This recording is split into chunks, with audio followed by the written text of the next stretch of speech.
Now I'm going to talk about same and different. Now we touched on this way back, but I'd like to tell you another story about someone that we trained. We trained in the motivational language skills that you're learning at the moment. Now this person identified that the team they worked with, the team they headed up, were mostly people that were same people. They'd been in the job for a long time. They were used to doing things in the same way. Now he'd been involved in rolling out a project. This was a software project. He'd done it a few years before and it was a nightmare. It took ages to get it integrated into the company. So this time what he did, he used his language very, very specifically. He started to talk about the fact that what they were doing would be exactly the same as what they'd always done. It was just a new program they were running, but it was still bringing the same results. And he was amazed. He came back to us. He said, I just kept using the language of same. You already know this. It's like you've done before. And he told us it was like waving a magic wand. The project was completed in 3 months. So when you actually listen to what people are saying and understand the difference between same and different, some amazing things can start to happen. Now, to find out if someone is same or different, if they're people you know, you will know that already because they'll have been there. However, if you're interviewing someone or someone new is joining your team, what you ask them is, how long were you in your previous job? Or how long was the last project that you were running? And if they're same, they will tell you many years or a long time.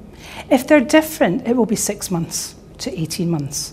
So what you're looking at in the scale in between, you have people who are same and they will be there for 20 to 25 years. On the opposite extreme, you have people that are just in and out. These are the people that go into projects. They go into all sorts of management, change management, lots of different things happen. They want things to be different and very varied. They get bored with this. These people get absolutely lost if things are changing all the time. Now, an interesting fact about same is there's 50 to 60% of people are same with exceptions. And what we mean by that is they like everything to be the same, however, they will do something a little bit different. So that's how you can, that's the majority of people within an organisation. So if you're introducing a change management programme, if you're wanting to teach new things to them, what you do is you keep comparing it to what they did before, but adding in a new bit, just small chunks at a time. And that way people integrate the new way of learning very easily. Because you've actually only got about 5% of people are different.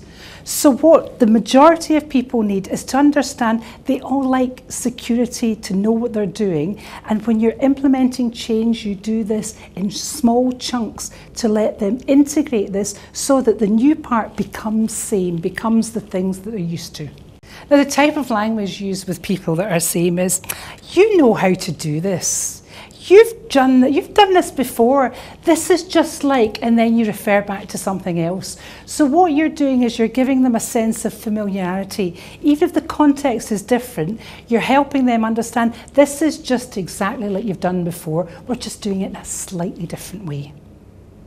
When you're working with someone that is different, you're talking about, I've got a really innovative project for you. This is really different. We've got something really dynamic and new for you to really get your teeth into. So what you're doing with these people is you're giving them variety, you're giving them excitement, you're giving them a whole chance to do things completely differently.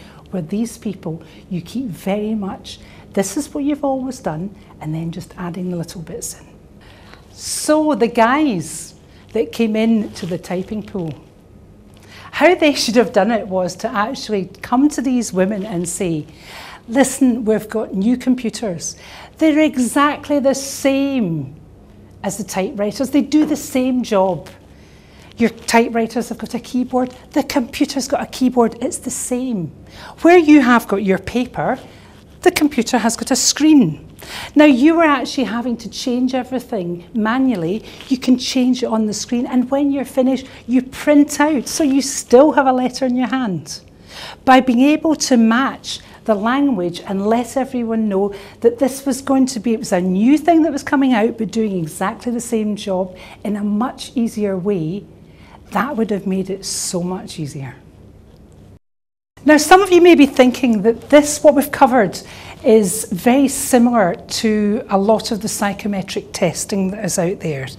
Now, the fundamentally key difference between what we've covered in the motivational language skills and psychometric testing is what I'm teaching you here is for you to identify the behaviour that is presented to you at any specific moment in time.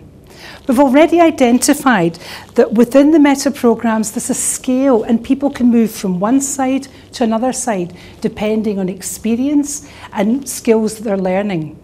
So this is a powerful business tool, a very powerful tool to be able to take how that person is, how each individual is at that point of time and match the language that they're giving you. Now, when we talk about matching the language, one of the things that's vitally important that you understand is tonality plays a huge part in this. If someone is presenting in a reactive way, and that means that they need more information, and you turn around and say to them, "You'll have plenty of information to make the decision you need," that's not very motivating, is it?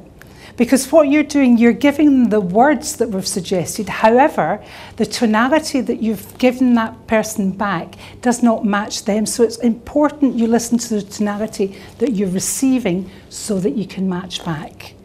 So you would change that, you would soften it and say things like, "Don't worry, you have all the information you need to finish that project." That will help that person to become a lot more motivated. So that's just a wee point to watch. Okay, let's just pull all this together and have a wee look at what we've covered. The patterns that we've covered in this particular exercise are towards and away, the reactive and the proactive, the internal and the external, the general and the specific, the people in the process and the same and the different. So, what's the value to you to become elegant in your use of motivational language skills? Think about it. How do you feel when someone speaks to you in the language that motivates yourself? Does it make you feel valued? Because when you can make people feel valued, this is really important in today's business world. Because when people are valued, they get a lovely sense of wanting to do things. They want to become more productive. They do become more productive. Conversations, communications become easier. People understand what's being asked of them easier. And when this happens, a flow starts to happen within an organisation, which ultimately increases productivity and that will give you bigger profits. So by becoming really, really elegant, by using these patterns, by taking the time, remember what we said before, pick one, become good at it, listen to hear where you hear it, listen, it's everywhere. People are speaking in language, so you'll be able to pick out these patterns by starting with one and then you can add to it. Have fun, match the words but match the tonality, and enjoy becoming an elegant communicator in ways that may surprise you.